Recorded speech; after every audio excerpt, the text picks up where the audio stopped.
Awesome. Okay.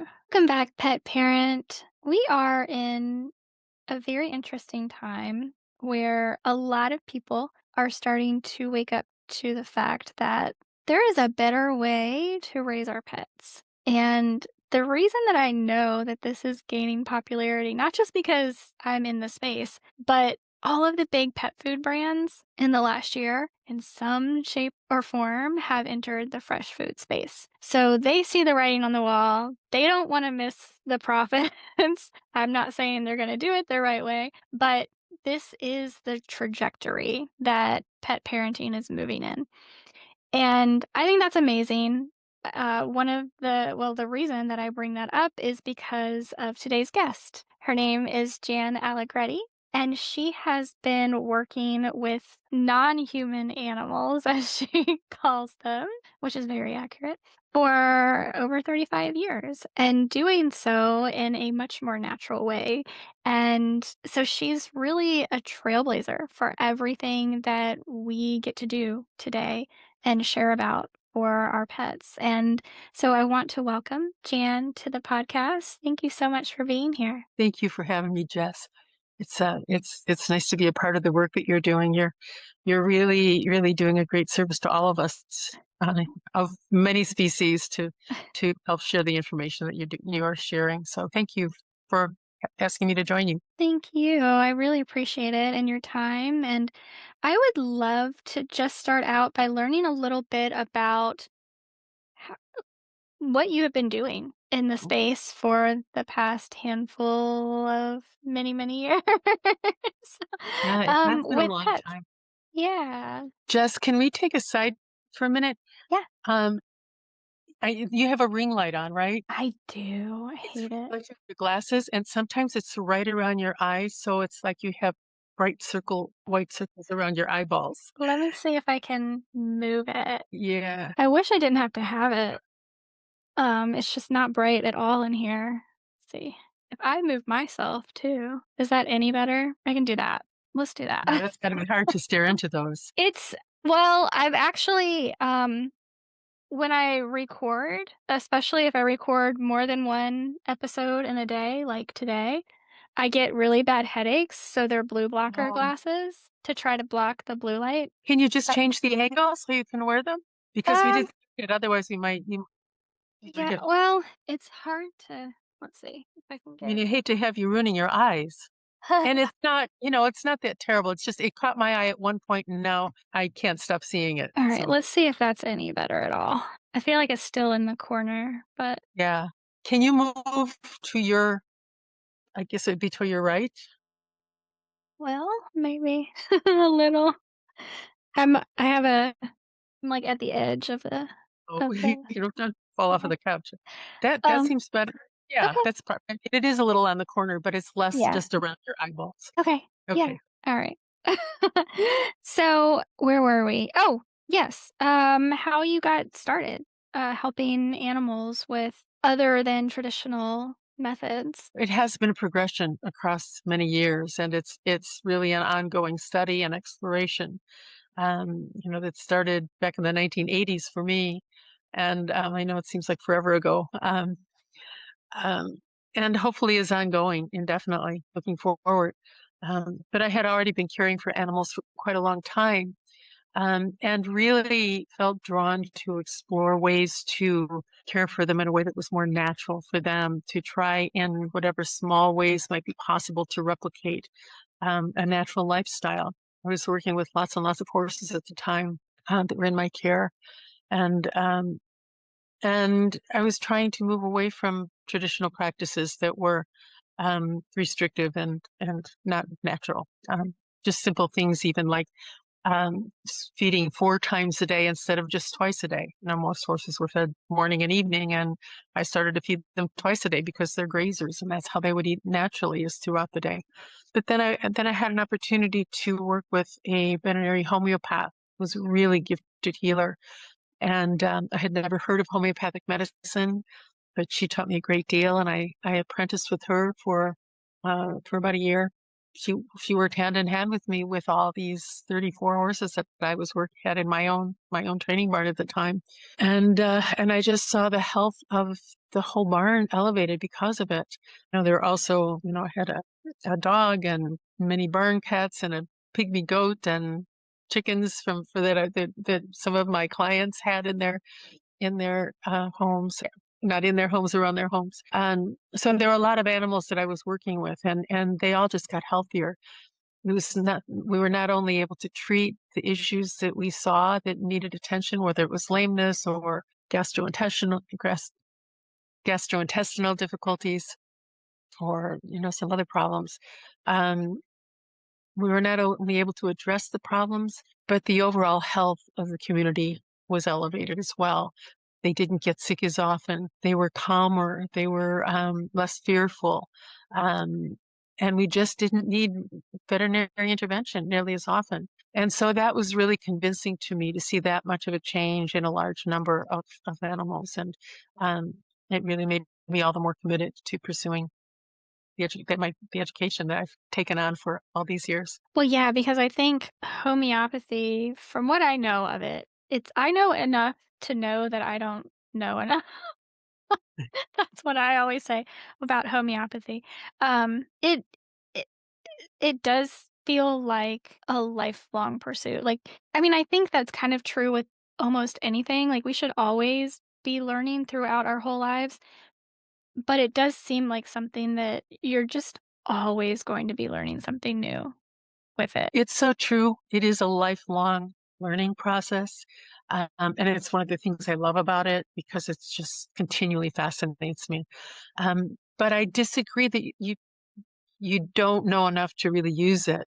One of the beauties of homeopathy is that it's so safe that you can start out using a couple of very simple remedies for simple acute problems. And by acute, I mean not necessarily severe, but things that come and go, as opposed to a chronic illness. Just things to treat simple injuries and illnesses. There's a remedy called arnica that everyone could have in their household. And when you get a bump or a strain or a sprain or a bruise, or you work out too hard and you're going to be sore, you take a dose of arnica and find out how it works and get the feel of how it works. And you really can't do yourself any harm by doing that.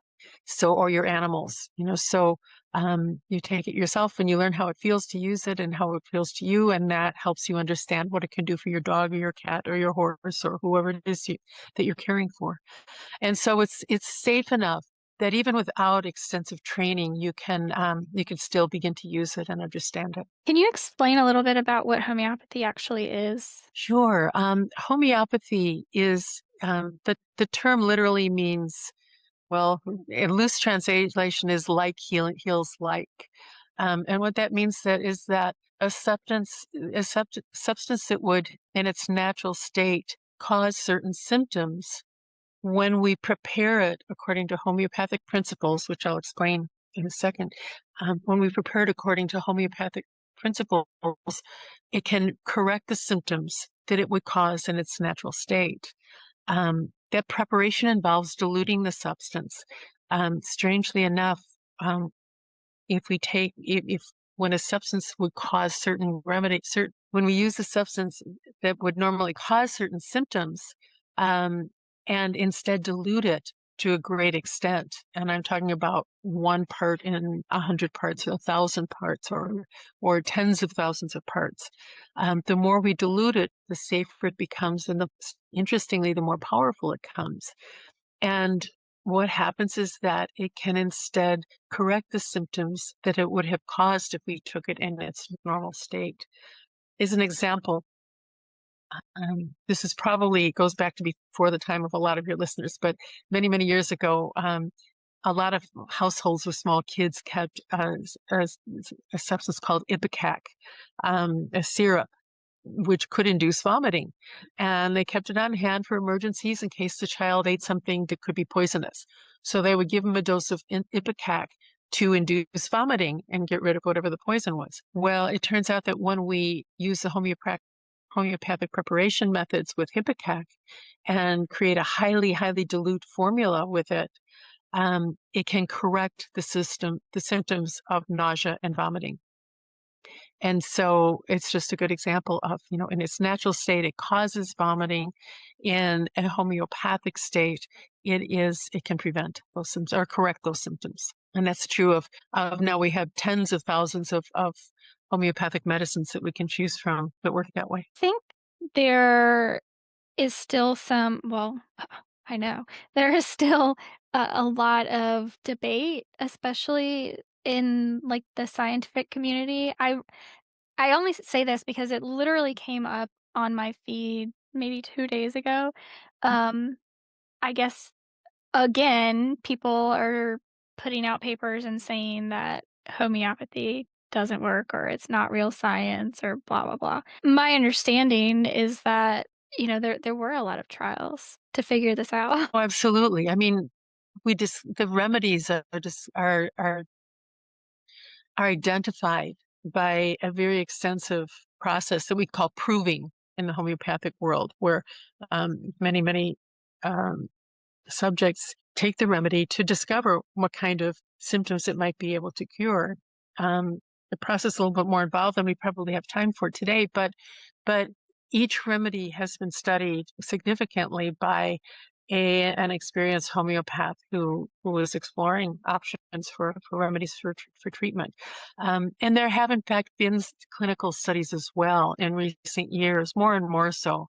It has become there's become more and more of an effort to create the kind of scientific data that people in the conventional community are looking for, people who are not experienced with homeopathy wish for in order to be able to get on board with it.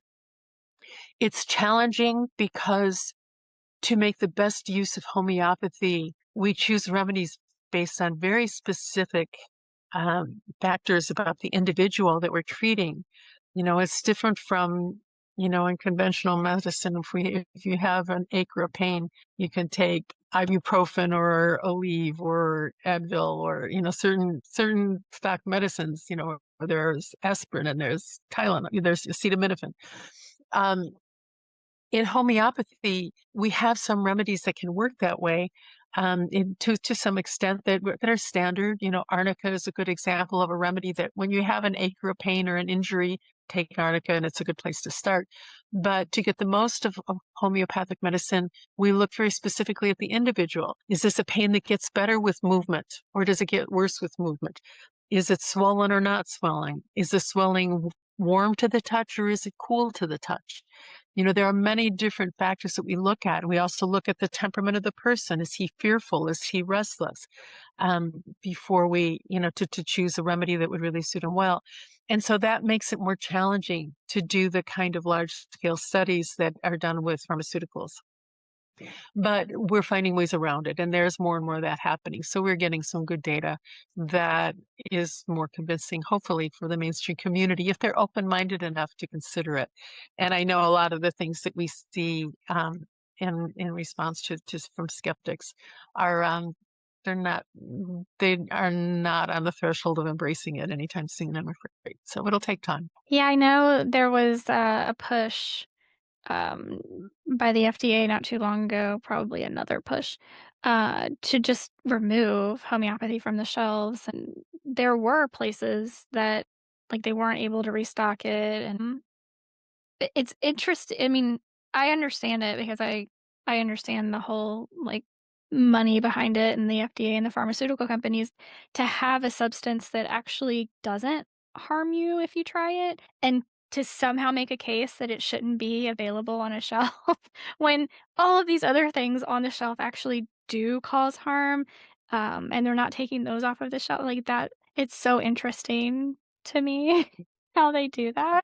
I think you hit on a really important point is that the long list of side effects for the vast majority of pharmaceuticals from that require prescription and over-the-counter medicines, the list of side effects is frightening. I mean, how many people do we all know who take a leave on a regular basis? I shouldn't. How Yeah. many how many people do we know who are taking the more standard pain relief medicines And yet we know that taken over a long period of time, they can cause liver damage or ulcers or all kinds of problems. And so to point to these homeopathic remedies that as potentially harmful is really it's frustrating. There's an irony in that too, is that you see that argument where they claim that all the homeopathic remedies are unsafe, so we shouldn't be allowing people to have it. But then on the other side of it, they'll also say, well, they're so highly dilute that there's really nothing left of the original material in those medicines, and so they can't possibly do anything. So it's sort of trying to play two sides of the same coin, and they're contradictory. If one of those is true, then the other can't be true. So Yeah, it is very interesting. I have gotten very into energetics lately in many different ways, frequency and the like life force energetics of Chinese medicine, which plays into homeopathy as well. And it really to me is just so amazing how when you actually work with nature as opposed to against it, like how impactful that is for us and for our pets. I love that you said that, Jess, because it's so true, and that's the beauty of it. I mean, it's almost, I've had conversations with other homeopaths about homeopathy as a spiritual practice, and you can call it that, or you can simply say it as you so beautifully did, that we're just working with nature, working alongside nature and supporting the natural healing process rather than working against it. So many of the symptoms we see when we're sick are actually part of the body's healing process. If we eat something that isn't good for us, we become nauseous in our body, and have digestive problems because our body is trying to expel the toxic substances. And yet, if we suppress those symptoms, it can make it harder for the body to heal. We may be more comfortable, but it interferes with the healing process. The natural medicines do tend to make us more comfortable, but they do it in a way that supports the body's process. So, and that I believe is why we see the kind of overall improvement in health that is so common with these medicines. It's not at all unusual when I'm working with a client and we're treating a particular concern that they have. But I choose a homeopathic remedy and herbs and dietary changes that address a bigger picture, and the animal is healthier overall. It says, oh, by the way, this other issue that he'd been having that I didn't even tell you about is better too. It happens a lot. And so it's one of the reasons that I think it's so valuable for all of us. And it's welcome every chance we get to help more and more people understand what's available. We've talked a lot about homeopathy, and I just find it fascinating. It's just such a fascinating topic for me. But you brought up a couple of things. One, that the idea of suppressing symptoms, which my mind immediately goes to how a lot of pet parents immediately freak out as soon as their dog has diarrhea. And Yeah. granted, there are gonna be cases, in puppies and maybe older dogs where we do have to be a little more cautious, because they're much more prone to dehydration much quicker. But generally speaking, we don't run to the doctor every time we have like, we understand that it is natural. Sometimes things happen. Sometimes we ate something bad. Sometimes, like, maybe we have a 24-hour bug, like, who knows? And we just kind of support our bodies and we get through it. But how we don't see, one, how we don't also see that in our pets. And then two, when we do take them to the vet, and they say feed them a bland diet, how we don't equate, okay, wait, my animal is sick and you're telling me to feed them real food, but you don't want me feeding them real food normally? Like, there's this, like, I don't understand what this is. And I think the other side of the coin, because you have a couple of books, and one of them is on fresh feeding for animals. So this is why I'm kind of trying to bridge these two topics. Um, it just boggles my mind how we all know that when we take our animal to the vet because something's wrong, we're gonna put our animal on a bland diet. We're gonna feed them. Unfortunately, they usually say chicken and rice, which I don't agree with, and you probably don't either. But at least we're putting real food in it. Normally, no, please don't do that. Yeah. Yeah. Yeah, it is ironic, and that's such a good point. I mean, it's there's so many things in the way about the way we care for our dogs and cats that are contradictory to what we know to be healthy for us, you know, and you're right, there's a real impulse among a lot of caregivers to feel the need to fix anything that seems at all out of the ordinary. You know, something as simple as a change in the consistency of the stool. I mean, I don't know, we can get really into the weeds here a little bit, but I think most of us, you know, we know that it's healthy for us as humans to eat a highly varied fresh food diet, right? Lots of fresh foods, lots of whole grains and beans and lots of vegetables and fruits, colors of the rainbow and all that. Well, I don't know about you, but I believe for most of us, this consistency of our stools is not identical from one day to the other. It's dependent on what we eat, even when we're not sick, you know, and it fluctuates some within certain parameters, certain limits. Um, and yet it very often happens that, you know, I'll work with a client who is starting their dog or their cat on fresh food, and they're really panicking because, well, gee, I don't know what happened. My stool was a little softer today than it usually is. That's okay, you know, and but it's not something that we need to treat.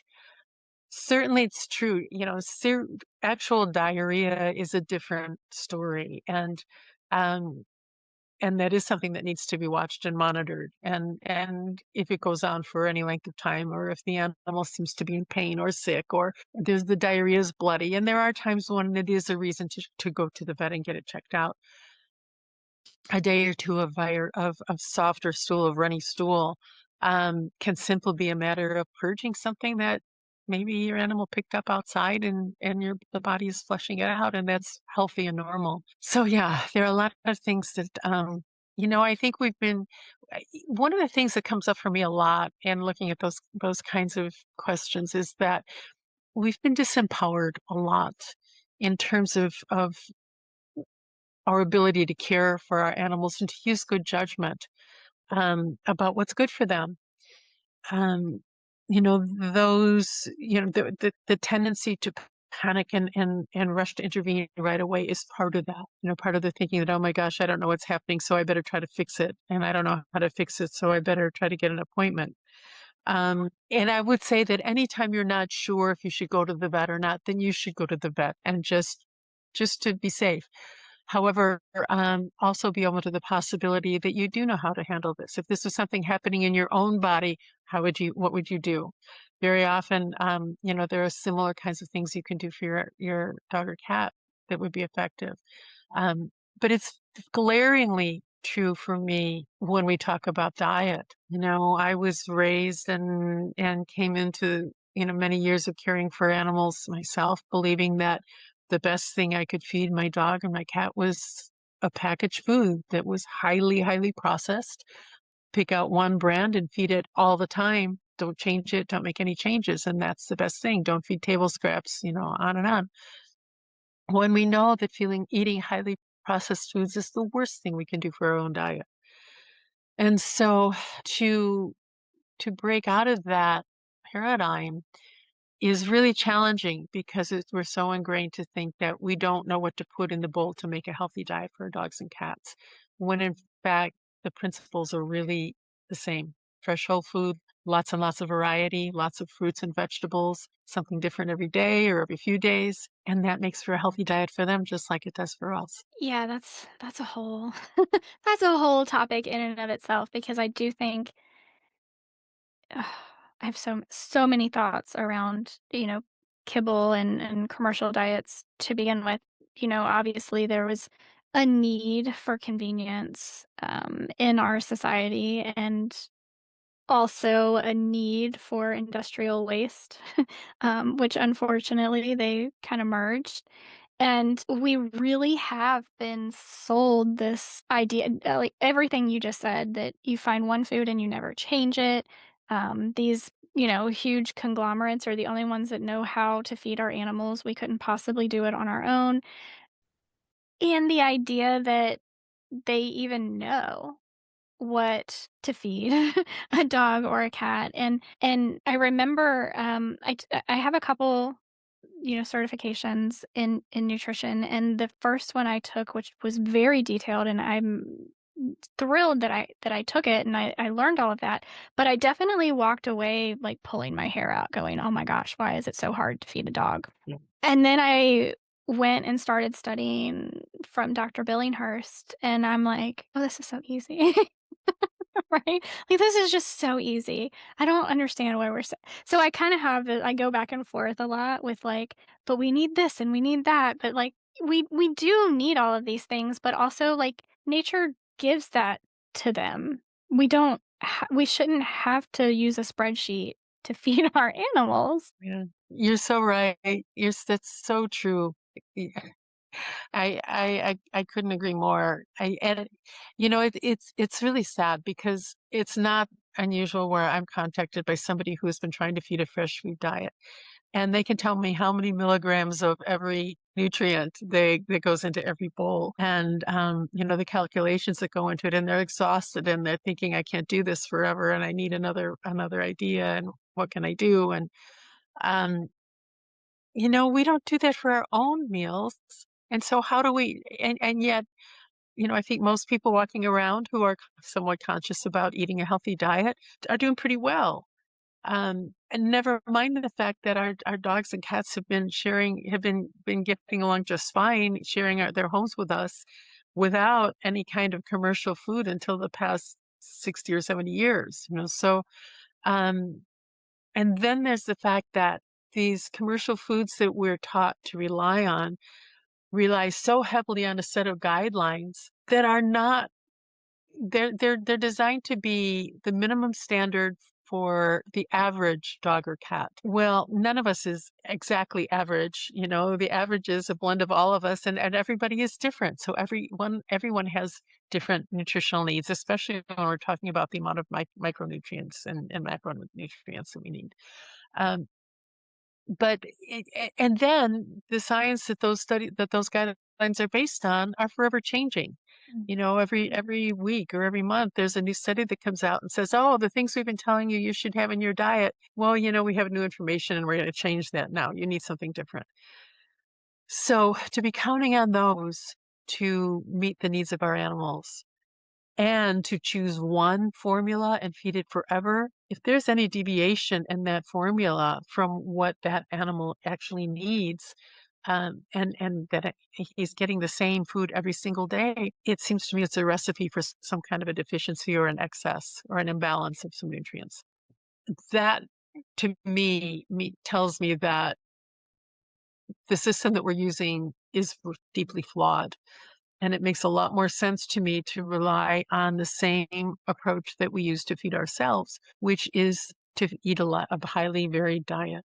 And so that whatever nutritional requirements we have, we may not get all of them met precisely in every meal, but over the course of a few days or a couple of weeks, we're going to get what we need. And our bodies, in their infinite wisdom, can choose the various nutrients that it needs across a period of time like that.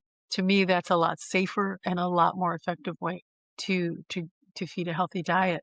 And the results bear that out. I mean, the improvement in health I see when people switch to feeding this way are consistently impressive. It's I have so many stories of health issues that have been resolved or improved simply by changing the diet to this approach. My This my year, dog is my dog is over me recording today. She's oh, like, "Are yeah, you done yet?"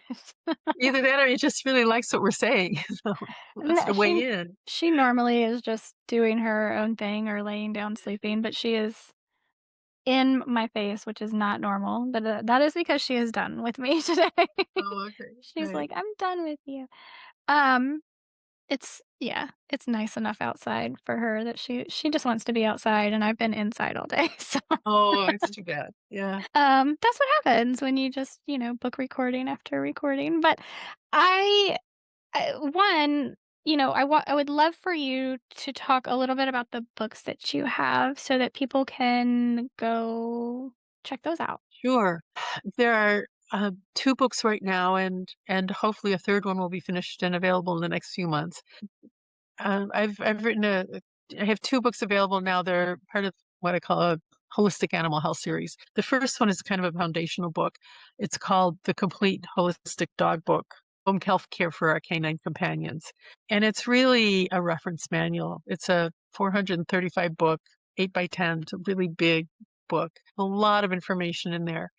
It's an overview of holistic care. There's a chapter about nutrition and this approach to feeding that we've been talking about. It's a chapter on homeopathy, a chapter on herbal medicine, including cannabis. But there's a chapter on body work.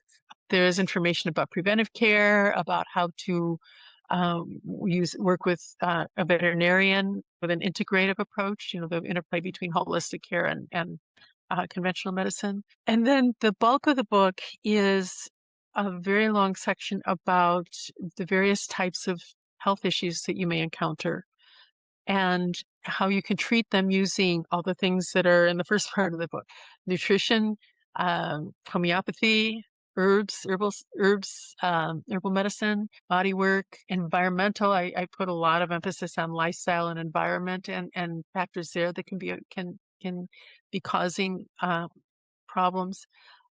So for each type of issue, and it's organized in a way where when you're sitting there and your dog or your cat is showing you a problem, you can identify, okay, he's limping, so there must be something in his leg or his foot or his back. Well, there's a chapter called Back, Limbs, and Paws. And so you can go right to that chapter and read about what kinds of things you might be seeing and what kinds of solutions might be available to you.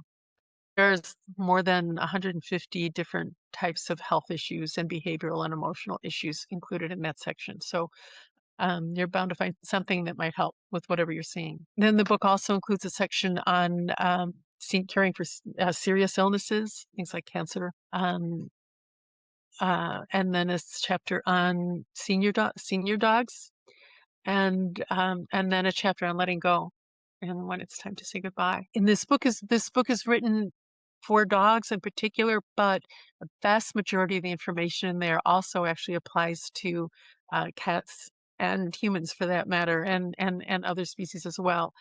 One of the beautiful things about homeopathy is that it works exactly the same way for any species, and that includes plants. So anything in that book that you read about it regarding homeopathy can be used for any animal that you're treating with, and just a lot of the lifestyle and preventive matters are the same too.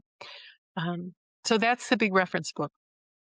The next book is called The Fresh and Flexible Meal Plan, um, and I call it the easiest, most nutritious way to feed your dog and cat, because I really believe that's true. It's about this approach to feeding that we've been talking about how and why it makes sense to feed your animals using the same principles we use to feed ourselves, with lots of variety and fresh whole foods, and how to do it. And because it's for a lot of people, it's a big leap to go from putting kibble in the bowl to feeding fresh food without a recipe. Or a lot of people who are feeding fresh food do rely on a recipe. But again, that's not going to give the animal the variety that I believe they need. So it's more of a guide to say, okay, to get you started, here are the things you need, kinds of things that you can put in the bowl. It also includes information about how your animal might benefit from reducing the amount of animal products in the bowl, to consider relying more on plant-based foods. And that's not for everybody. Not everyone's comfortable with that, but for those who are interested in it, that information is there too. The third book that'll be available soon is about the holistic medicine chest, which is a list of 15 homeopathic remedies and herbs that you can keep on hand to stock your inventory, so that you'll be ready to treat the vast majority of illnesses and injuries that come along. Um, I know it can be daunting to think about, okay, I want to start using more natural medicines, but where do I start? Your animal is sick and you could you could use a pharmaceutical or run to the vet, but is there something that I could be trying at home to address it? Um, and yet you go to the store and there are just walls and walls of options for herbs to try or homeopathic medicines to buy. This is a way to narrow it down to a handful of remedies that you can start with and get stocked up. And then it's a guide similar to what's in the big dog book about what kinds of symptoms you're going to see and then what remedies to try to address that. And this one is written for dogs and cats. So it'll be a lot of good information there for everybody too. And that should be out sometime this summer. That's amazing. I always love reference books, um, because I can read through a book and reread it and reread it and reread it because I forget. Yeah. Especially a book that big. So having it, like, laid out in reference format, or at least part of it in reference format, I find very helpful, especially just for, how busy most people are. It's kind of frightening to look at, like, when people put out polls and statistics and, like, the average American doesn't really read a book anymore.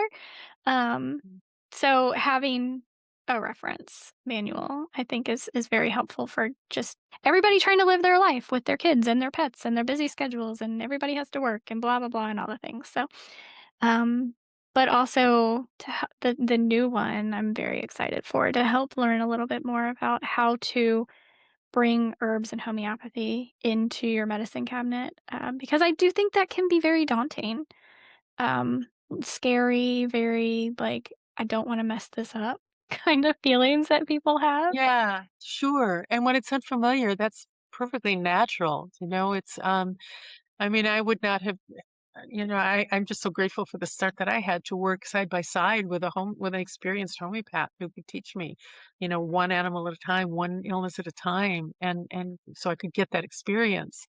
But even so, I mean, I've been doing this for pretty close getting close to 40 years now. And I still use my reference books all the time. I mean, homeopathy is homeopaths are notorious for our reference materials. I mean, I could show you my cabinet back here has 3,000 page books of homeopathic remedies, 14,000 remedies in there. I don't know everything about those remedies. That's why I have the books. We have software to help us find things, so yeah, we all need a reference manual that'll be a guide to what bits of information will be useful now based on what I'm seeing with my animal right now, or when I'm ready to make dinner for my dog and I really want to try this, but I don't know what to put in the bowl. Where is that chart that's in the book that'll tell me, okay, you need a protein source and you need a carb source and you need a fruit or a vegetable, and things like that. But that's a small one. We have the big 430-page reference book, and then the book about the diet, it's much smaller. It's 120 pages, and it's a 6 by 9 book. It's smaller, it's handy, and it's also available as an ebook. And the one about the holistic medicine chest will be similar. So it's just kind of a bite-sized thing where it'll focus on just that particular topic to help you jump in and get your feet wet and get started. I love that. Jan, thank you so much for being here today, for sharing all of this information, for doing everything you've done and, creating this path forward for all of us today. So I'm just gonna thank you for all of it. Well, you're so kind, Jess. I really appreciate that. And again, I'm just glad to have the opportunity. I love this work so much because I know the animals are so much healthier when we do this kind of work with them. And there's a whole really wonderful side benefit to caring for them this way that eh, it just gives me chills even talking about it. Is that this kind of care, it changes our relationship. I mean, I think everybody who's listening to this program, everybody in your community, they come to you because they care deeply about their animals and they have a really profound relationship. But when we care for them in a holistic way, ho- holistic medicine teaches us to look at them in a bigger with a bigger picture and also with more specificity. We pay more attention. We're looking for little cues to guide us to what to do. When we're making our their food, I encourage people to simply, if you're eating a healthy diet, share your own meals. You don't need to cook a separate dinner for them. So you share your meals. So what that means is that now I'm making dinner for both of us. And I go to the store and I think, what would Tino like to have for dinner? Or what vegetable haven't I given him yet? Or the holidays come and, we have all these traditional foods that we make that are part of our culture and that we share with family, and we have this beautiful feast. And now our dog and our cat can share in that feast as well. And so it's sort of a way to give them a place at the table. So anyway, that just this way of caring for them, it not only makes them healthier physically, but it also is another way of deepening our relationship, which I know we all love to explore when we can. So thank you for the opportunity to help with that. Oh my gosh, yeah, that is so true. The bond that we share is so important. Well, I just again want to thank you for being here. And guys, please check out the show notes. Go check out Jan's books. I think they're a really valuable addition to your bookshelf. And with that, I'm gonna say, please give your pets some extra love from me and from Jan this week. And I will talk to you again next week. Before you go, if today's episode got you thinking about what's really going on beneath the surface for your pet, don't forget to check out wildwellnesspet.com. You'll find the Wild Wellness Bioenergetic Test to help uncover hidden stressors, plus a curated apothecary of holistic remedies to support true root cause healing. Visit wildwellnesspet.com to start building a calmer, more vibrant pet from the inside out.